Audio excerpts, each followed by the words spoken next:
South India Shopping Mall, The Wedding Mantra, Sarikotta Wedding Collection, South India Shopping Mall.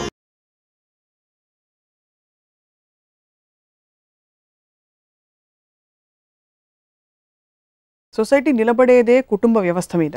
అమ్మ నాన్న ఒంట్లో బాలేనప్పుడు చూసుకోవడాలు, గివింగ్, లవింగ్, షేరింగ్, హగ్గింగ్, ఇవన్నీ మీ డిక్షనరీలో లేవా? కుటుంబం డెఫినెట్గా మనం ఇంకో ఎపిసోడ్ కూడా దీని గురించి మాట్లాడడం. దాని వలన ఫ్యామిలీ అనేది it is one of the most principal elements of society particular time పీరియడ్లో ఎక్కడ ఆరిజిన్ అయినప్పుడు. కానీ అంటే ఇప్పుడు కొంతమందికి ఫ్రెండ్స్ కావాలి, లేకపోతే ఒక వీక్ మైండ్ సెట్ ఉన్నప్పుడు, కానీ ఒక కంటిన్యూస్గా ఒక ఎమోషనల్ బాండింగ్, లేకపోతే కష్టం వచ్చినప్పుడు చెప్పుకోవటానికి ఎవరో ఉండాలి. కాబట్టి వాళ్ళకి ఫ్రెండ్స్, కుటుంబ సభ్యులు లాంటి వాళ్ళు అవసరం అవుతారు. నాకు అలాంటి పరిస్థితి ఎప్పుడు రాదు అసలు. ఎందుకంటే నేను ఎప్పుడు లోగా ఫీల్ అవును, నేను ఎప్పుడు ఇంకొకటి సహాయం నేను అడగను. లోగా ఎందుకు ఫీల్ అవ్వరు అన్నది నేను ఫీల్ అవును, ఎందుకంటే నేను ఎప్పుడు హైలో ఉంటాను. కాబట్టి ఉదాహరణకి ఇప్పుడు కుటుంబం వచ్చింది కాబట్టి నా కుటుంబంలో 2 ఎక్స్పీరియన్స్ చెప్తాను మీకు. డెల్యూజనల్ స్టేట్ అనేది ఆల్మోస్ట్ సినిమా స్టేట్ అనేది నా ఫీలింగ్. సినిమా అనేది ఎల్యూజన్, ఎందుకంటే లేనిది ఉన్నట్టు మీరు తెర మీద కనిపించడానికి ఒక భ్రమ కలగజేయడానికి ట్రై చేస్తున్నారు ఆడియన్స్కి. నేను రియల్ లైఫ్లో కూడా అదే భ్రమలో ఉంటాను. So I live in a state of cinema. It's not about I live for cinema అంటలేదు, I live in a state of cinema which actually means creating your own world. నా మైండ్లో ఒక వరల్డ్, ఒక సినిమా నడుస్తుంది. ఆ సినిమాలో నేను ఒక పాత్ర వేస్తున్నాను. అప్పుడు ఏంటి, సినిమాని నేనే తీస్తున్నాను కాబట్టి నాకు అనుగుణంగా మలుచుకుంటూ ఉంటాను. సో అప్పుడు ఇప్పుడు ఫర్ ఎగ్జాంపుల్ నేను ఒక పర్టికులర్ టైంలో నాకు డివోర్స్ అయింది. నేను నియర్లీ 6 or 7 years, నాకు సరిగ్గా గుర్తులేదు, ఆ టైం పీరియడ్లో నా డాటర్ నేను చూడలేదు అసలు. ఎందుకంటే ఇప్పుడు తను నా వైఫ్తో ఉంటాను, నేను ఎక్కడో బాంబేలో ఎక్కడ సినిమాలు చేస్తాను. సో అప్పుడు ఎప్పుడైనా ఒక ఇద్దరు విడిపోయినప్పుడు ఆబ్వియస్లీ మనస్పర్ధలు ఉంటాయి, ఏదో కారణాలు ఉంటాయి, వాటెవర్. అది ఉన్నప్పుడు మీ ఫాదర్ ఇలాంటి వాడు, లేకపోతే తన పిల్లలు వినేస్తారు అని చాలామందిని చూశాను. నేను కూడా అంత బ్యాడ్ కాదు, నేను మంచోడిని అని కంటిన్యూస్గా పిల్లలకి చెప్పుకుంటాను. సో అది నేను నా ప్రైమరీ ఎయిమ్ అనేది సినిమా ఒక్కటే కాబట్టి నేను ఆ టైం నేను ఇవ్వలేను, ఆ టైం నేను ఇవ్వను అని కూడా నాకు తెలుసు. అందుకని కంప్లీట్గా నేను తన్ని వైఫ్ దగ్గర వదిలేసాను. నేను ఎప్పుడు ఫోన్ కూడా చేయలేదు, మాట్లాడలేదు. 7 years అయిన తర్వాత, అంటే ఒక తనకి 12 or 13 వచ్చిన తర్వాత ఫస్ట్ నేను కలిసిన ఓపెనింగ్ నేను నా డాటర్ రేవతికి చెప్పింది ఏంటంటే, నువ్వు నా గురించి ఎంతవరకు ఏ విన్నా అంతకన్నా వరస్ట్ మనిషి నేను. ఎందుకంటే నేను ఎంత వరస్ట్ మనిషో వేరే వాళ్ళకి తెలిసే ఆస్కారమే లేదు, నా ఒక్కడికి తెలుసు కాబట్టి చెప్తున్నాను. ఏమైనా కూడా చాలా తక్కువ నా గురించి. నేను extraordinary selfish person, self centred person. నేను నా ఆనందం తప్పితే ఎవరి గురించి దేని గురించి నేను కేర్ చేయను. సో నువ్వు నా కూతురు కాబట్టి okay, I love you, but if you don't like me, I have no problem. నాకు ఇంకోళ్ళు నాకు మీద ఇష్టపడటం నాకు ఇష్టం లేదు. ఫస్ట్ ఆఫ్ ఆల్ నేను నాకున్న కెపాసిటీలో నీకు ఏదైనా ఫైనాన్షియల్ లేకపోతే ఏదైనా కాంటాక్ట్ ఇలాంటి హెల్ప్ చేయమంటే చేస్తాను, ఎప్పుడు నువ్వు అడిగినా. కానీ నీ కోసం నా టైము, నా మెంటల్ ఎనర్జీ ఇవ్వను. నీ స్కూల్లో ఎలా చదివావో నాకు అనవసరం. రేపు నాకు ఒళ్ళు బాగోలేదంటే వచ్చి నీ పక్కన కూర్చుని మందు తిన్నావా అని నేను అడగను. ఇప్పుడు ఎవరైనా ఇలా మాట్లాడతారా అంటే మాట్లాడుకుంటే అది నాలో ఉన్న నిజం, అది నిజం నేను చెప్పేశాను. తర్వాత తను నాకు ఫ్రెండ్ అయిపోయింది. ఎందుకంటే నేను తన కూతురులా చూడలేదు కాబట్టి ఒక మనిషిగా చూసింది. మనిషిగా చూసినప్పుడు ఆటోమేటిక్గా ఫ్రెండ్ అయిపోయింది. సో ఇప్పుడు ఇవాళ రోజున ప్రాబబ్లీ తను కూడా నా మీద జోకులు వేస్తుంది. మీడియాలో ఏదో నా గురించి ఒక ఇదొచ్చో, లేకపోతే నాకు ఎవరో అమ్మాయితో అఫేర్ ఉందంటే she also jokes with me, because she also mentally cut off the relationship. కానీ క్లోజ్నెస్ వైజ్గా వస్తే తనకి నాకు ప్రాబ్లీ డాటర్ ఫాదర్ కన్నా ఎక్కువ క్లోజ్నెస్ ఉంది. ఇది ఒక one example I'm trying to say. ఇప్పుడు మా ఫాదరు మదరు అంటే ఐఎమ్ గ్రోయింగ్ టైంలో చెప్పింది స్టేట్ ఆఫ్ సినిమా అనే దానికి నేను ఒక ఎగ్జాంపుల్ ఇస్తాను. ఒకరోజు నేను చెన్నై నుంచి ఇంటికి వచ్చాను. ఇంటికి వచ్చి బాంబే వెళ్ళాలి, ఫ్లైట్ లేట్ అయిందని నిద్రపోతున్నాను మధ్యాహ్నం. మా సిస్టర్ నిద్ర లేపి బుజ్జి ఫోన్ చేశాడు భీమవరం నుంచి, అర్జెంటుగా మాట్లాడాలి. బుజ్జి అని మా డిస్టెంట్ కజిన్. సో ఆడు ఫోన్ చేస్తే నన్ను ఎందుకు లేదు అంటే ఎప్పుడు నేను కలవను కూడా, బుజ్జిని చాలా రేరుగా కలుస్తున్నాను. ఆడు ఫోన్ చేస్తే నన్ను ఎందుకు నిద్ర లేపింది అని ఒక సెకండ్ అనిపించింది నాకు. సరే వెళ్ళి ఫోన్ ఎత్తే అప్పుడు ల్యాండ్లైన్ టైంలో ఫాదర్కి హార్ట్ అటాక్ వచ్చింది రమణ. సరే వాళ్ళ ఫాదర్ హార్ట్ అటాక్ వచ్చింది అనుకోని పక్కన ఎవరైనా ఉన్నారా అన్నాడు. పక్కన ఎవరు అంటే నీకు ఈ పక్కన ఎందుకు అడుగుతున్నా ఉన్నారు, నువ్వు బయటకు వచ్చి ఫోన్ చేయి ఎస్టీడీ బూత్ నుంచి అని చెప్పాడు. సో నేను ఫోన్ పెట్టేసి అక్కడ మా కాలనీ చివరున్న ఫోన్ బూత్కి వెళ్తా ఉంటే నడుస్తూ ఉంటే ఎందుకు నన్ను పక్కన అడిగాడు అని స్లోగా I realise that he's talking about my father. అంటే మా ఫాదర్ ఊర్లో లేరు కూడా నాకు తెలియదు అప్పుడు, ఎందుకంటే నేను ఆ రోజు పొద్దున్న చెన్నై నుంచి వచ్చాను. సో వెనకాల మా బావగారు వస్తూ ఉంటే మా బావని అడిగాను, ఏంటి నాన్నగారు ఎక్కడ ఉన్నారంటే భీమవరం లేదండి. Then I realised. నేను ఎస్టీడీ బూత్లో నుంచి ఫోన్ చేస్తే ఏంటి బుజ్జి అంటే లేదు రాము పోయారు, ఇప్పుడు బాడీ అక్కడికి తీసుకురావాలా మీరు ఇక్కడికి వస్తారా అడుగుదామని ఫోన్ చేశాను అని చెప్పాడు. సరే లేదు ఇక్కడికి తీసుకొచ్చే అని చెప్పాను. అంటే నాకు I did not feel anything at all. నేను పక్కకు తిరిగి మా బావగారు చెప్పాను నాన్నగారికి హార్ట్ అటాక్ వచ్చిందంట అనగానే ఆయన అక్కడ రోడ్డు మీద చతికిలు పడిపోయారు. నేను తిరిగి ఒక 2-3 ఫోన్స్ చేసి మా అంకుల్స్కి వాళ్ళకి ఇలా వచ్చింది న్యూస్, మీరు మాత్రం ఇంటికి రావద్దు ఎవరు, నేను అమ్మని ప్రిపేర్ చేయాలని చెప్పి నేను అక్కడి నుంచి వెనక్కి నడుస్తా అమ్మకి ఎలా చెప్పాలి అనేది ఆలోచించి ఒక స్క్రీన్ ప్లే తయారు చేశాను. ఇంటికి వెళ్ళి నేను అమ్మ నాన్నకి ఏదో పెయిన్ వచ్చిందంట నేను ఇక్కడ తీసుకొచ్చామని చెప్పాను. మన ఇక్కడ హైదరాబాద్లో బెటర్ హాస్పిటల్ ఉంటుంది కదా, దానికి అమ్మ నేను ఏం లేదని అప్పుడు నేను ఎవరినో తీసుకొస్తా ఉంటే ఎవ్రీ 20 minutes ఆడితో ఫోన్ చేస్తున్నాను, ఎంతవరకు వచ్చారు, విజయవాడ వచ్చారా, ఇక్కడ వాడెవర్ మధ్యలో ఉండే ప్లేసెస్ నుంచి. సో టోటల్ వీళ్ళందరూ చుట్టాలకు తెలిసి వచ్చిన వాళ్ళందరినీ రోడ్లకి ఆ పక్కన ఈ పక్కన ఆపించేస్తున్నాను.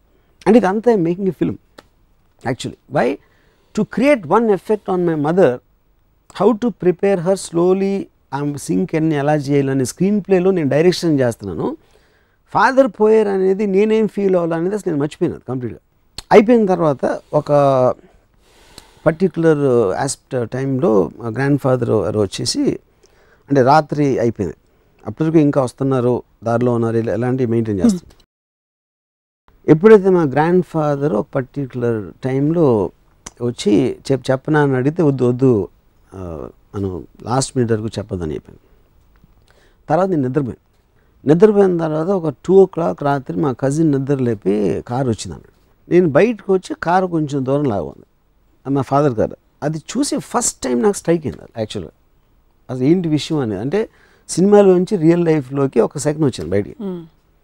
ఇమీడియట్గా లేదు కారు అక్కడికి తీసుకెళ్ళిపోండి, మనం పొద్దున్నే తీసుకొచ్చి ఇమీడియట్గా చేసి పంపించేద్దాం. ఆ కారు తీసుకెళ్ళిపోయారు. ఈ లోపల మా గ్రాండ్ ఫాదర్ చెప్పేశారు మదర్కి, తను షీ వాజ్ క్రైమ్. సో నేను వెళ్ళలేదు అక్కడికి, ఎందుకంటే I don't want to see her cry.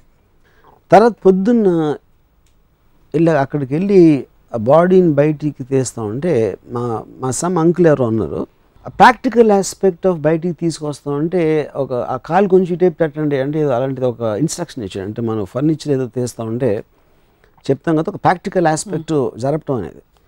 అలా మా ఫాదర్ని అంటున్నాడు అని ఒక టక్కని కోపం వచ్చింది. నాకు నార్మల్గా అసలు ఎప్పుడు కోపం రాదు, కానీ నా లాజికల్ బ్రెయిన్ అదొక ప్రాక్టికాలిటీ ఇన్స్ట్రక్షన్ ఇస్తున్నాడని నాకు తెలుసు. కానీ అనే విధానంలో నాకు అక్కడి నుంచి ఐ జస్ట్ వెంట్ ఆఫ్. నేను నడుచుకుంటే ఈ బంజారాహిల్స్ రోడ్ల మీద అంతా తిరిగేసి ఒక 1 hour ఫైనల్గా ఇంటికి రీచ్ అయిన తర్వాత ఎవరో వచ్చి నాకు మా ఫాదర్ వీలు రాశారు, బాడీని హాస్పిటల్ డొనేట్ చేయాలి, ఐస్ డొనేషన్ చేయాలనేది. అది సరే నేను మదర్ ఏడుస్తూ ఉంటే నేను లోపలికి వెళ్ళి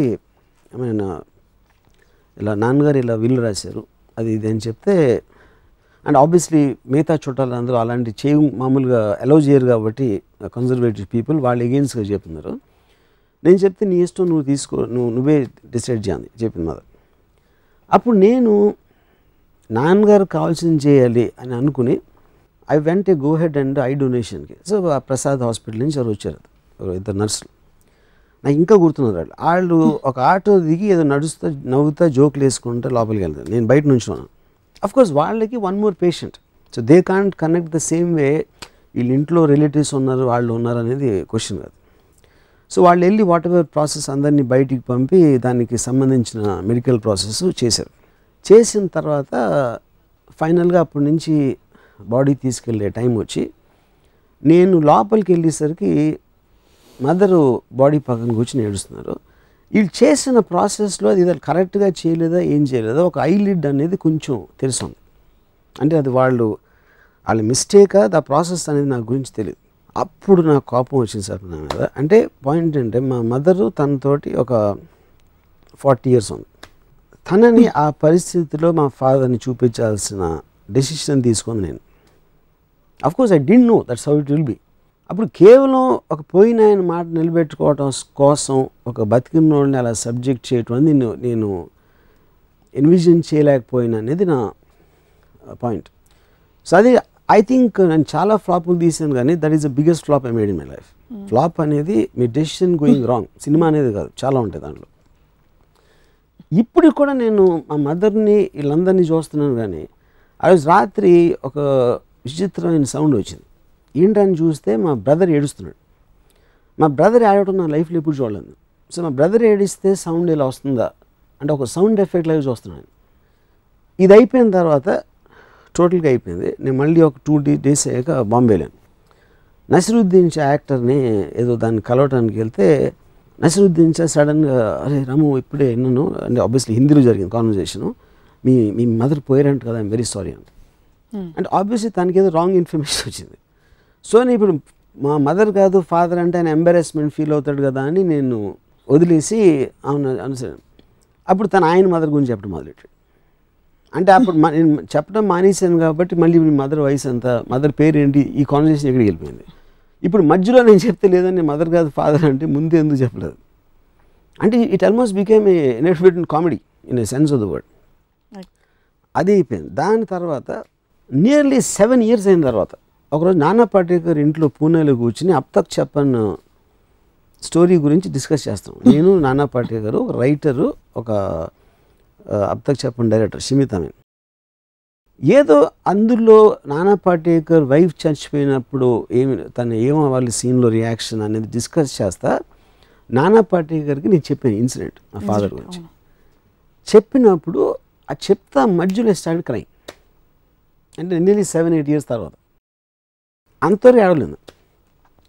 అంటే అది సినిమా నుంచి బయటికి రావటమా, వేరే కాంటెక్స్ట్లో నేను ఆ మెమరీ అంతవరకు ఎప్పుడు నేను ఫీల్ అవ్వలేదా, I find it very difficult to understand. ఏంటి దానికి రీజన్ అనేది ఎలా ఉంటుంది, ఎందుకు వస్తుంది అనేది till today I can't understand that.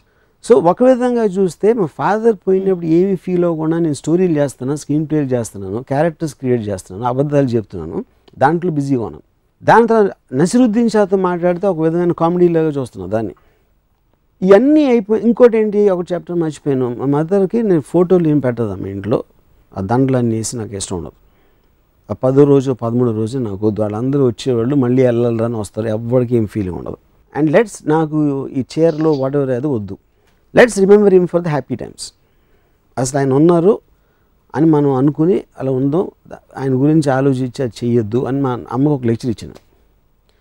Lecture ఇచ్చిన తర్వాత నెక్స్ట్ డే మళ్ళీ మా అమ్మ యాడ్ అవుట్ అయినాను. నా లెక్చర్ పని చేయలేదని నాకు కోపం వచ్చింది, ఇంత చెప్పినా కూడా అర్థం చేసుకోలేదండి. సో ఇలాంటి ఆస్పెక్ట్స్ అన్నీ జరిగినాయి ఏది ఈ ఇయర్స్లో. కానీ నేను ఏడ్చింది మాత్రం 7 ఏళ్ళ తర్వాత నాన్న పాటేకర్ ఇంట్లో ఏడ్చాను. సో అది ఏంటో అసలు ఐ కాంట్, అంటే ఒక ఎమోషన్ని సప్రెస్ చేసి దాన్ని I didn't want to express లేకపోతే ఏంటి అనేది నాకు తెలియదు. కానీ ఈ హోల్ థింగ్ ఫ్యామిలీలో ఒక పర్టికులర్ ఆస్పెక్ట్ అంటే నాకు because you have some kind of relationship, వాళ్ళు ఏమైనా చేసినా చేయకపోయినా వాళ్ళకి ఏమి జరిగినా అనేది ఒక ఎడిషనల్ బర్డెన్ అయిపోతుంది. ఆ బర్డెన్కి సమానంగా ప్రెజర్ వస్తుందా రాదా అనేది నాకు తెలియదు. అదంటే జనరలైజ్ చేయలేం, అది ఈచ్ ఫ్యామిలీలో ఒక డిఫరెంట్ ఆస్పెక్ట్ ఉంటుంది, దాని వాళ్ళకున్న ఎక్స్పీరియన్సెస్ బట్టి, ఆ ఫ్యామిలీలో ఉన్న మనుషులు బట్టి.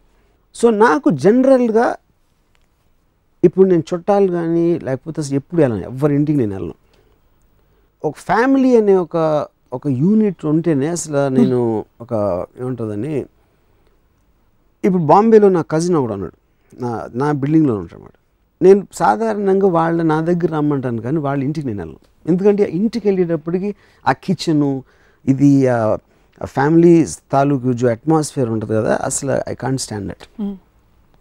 నాకు ఇంకోటి పిల్లలు అంటే ఇష్టం ఉండదు. పిల్లలు ఎందుకు ఇష్టం ఉండదు అంటే 2 కారణాలు. ఒకటి, వాళ్ళ వల్ల నా ఏజ్ గుర్తొస్తుంది అని హేట్ టు ఫీల్ ఓల్డ్ ఒకటి. రెండో పాయింట్ ఏంటంటే వాళ్ళు ఉంటే నా మాట ఎవరు వినరు, and I'd like to be the centre of attention. నేను ఎక్కడ ఉంటే అక్కడ సో అప్పుడు నేను పెద్దవాళ్ళతో మాట్లాడుతూ ఉంటే వాళ్ళు వింటారు. చిన్నపిల్లలు అంటే బుయ్యి బుయ్యి కుయ్యి అని అడుగుతా అంటే ఇంకా వాళ్ళు చచ్చినట్టు అడిగి చూస్తారు. సో పిల్లలు కుక్కలు ఉంటే నేను వెళ్ళను, ఎందుకంటే అటెన్షన్ వాళ్ళ మీద ఎక్కువ ఉంటుంది నా దగ్గరగానే. సో ఒకటి ఆస్పెక్ట్, నేను ఒక కోల్డ్ బ్లడెడ్గా నా డాటర్తో చెప్పిన ఒక aspect. Second aspect, my father incident in terms of what all can come because of that. Third is as a unit by it self, that atmosphere I don't like. You don't like. మీలో మీరు తగ్గిపోయింది అనుకునే emotion మీ daughter విషయంలో కనిపించింది. మీ father గురించి మాట్లాడుతున్నప్పుడు almost మీరు కళ్ళలో నీళ్ళు వస్తున్నాయని చూడాల్సి వచ్చింది. అంటే అంత టైమ్ అండ్ స్పేస్లో మీరు ఇన్వాల్వ్ అయిపోయి ఉన్నారు. సో నిజంగా మీరు కుటుంబం ఇష్టం లేదు అని మేబీ వ్యవస్థ పరంగా మనిషి ఫ్రీడమ్ని కట్టేలు చేస్తున్న ఒక పెరిఫరల్గా ఇష్టం లేదేమో, కానీ బాంధవ్యాలకి మీరు వ్యతిరేకం అని అనిపించట్లేదు. వ్యతిరేకం వల్లనే ఎగ్జాంపుల్స్ చెప్తున్నాను. ఎందుకంటే నాకు ఈ బంధాలు లేనప్పుడు ఈ ఫీలింగ్ ఉండాల్సిన అవసరం లేదు. అప్పుడు నేను ఫుల్ హ్యాపీగా ఉండొచ్చు, ఇంకా హ్యాపీగా ఉండొచ్చు. Of course. గౌతమ్ బుద్ధుడు ఇదే చేసి వెళ్ళిపోయాడా? How do you understand? అంటే మీరు ఆల్రెడీ పురాణాలు మాట్లాడినప్పుడు అంటే ఇప్పుడు గౌతమ్ బుద్ధుడు ఫ్యామిలీ వదిలేసి తను వెళ్ళి అక్కడ కూర్చున్నాడు. నాకు నిజంగా ఏం చేశాడు సరిగ్గా తెలియదు నాకు, ఏం చేశారో. అంటే అప్పుడు ఏదో ఏమంటారు దాన్ని, యోగి అయిపోయి స్మరణ ఏమైనా చేశారా, I'm not very sure about that. కానీ నేను కుటుంబం వదిలేసి నేను భోగ విలాసాలకు అలవాటు పడిపోయాను. So I can't be compared with Gautam బుద్ధుడు. You went after something, he went after something else. But I went after wine and women, he went after God. ఒక ఆమె మోకాళ్ళ మీద కూర్చుని వీపు మీద పెట్టరా అని పెట్టించుకుని బాగా బరువైన తర్వాత అరే నడవలేకపోతున్నాను అంటుంది. ఫ్యామిలీ ఉన్న వాళ్ళ పరిస్థితి అది. సో మీరు ఇప్పుడు జ్ఞాని. అందరూ ఫ్యామిలీస్ ఎందుకంటే ఆ ఇంట్లో అట్లా రాజులాగా ఫీల్ అవుతారు, బయట ఫీల్ అవ్వలేరు. కాబట్టి మీరు ఇంటా బయట అన్ని చోట్ల రాజులు. నా వరల్డ్లో నేనే చక్రవర్తిని. పిల్లలంటే మీకు అంత ఇష్టం కదా, మిమ్మల్ని చక్కగా ఒక డే కేర్ సెంటర్లో తీసుకెళ్తే ఏం చేస్తారా మీరు?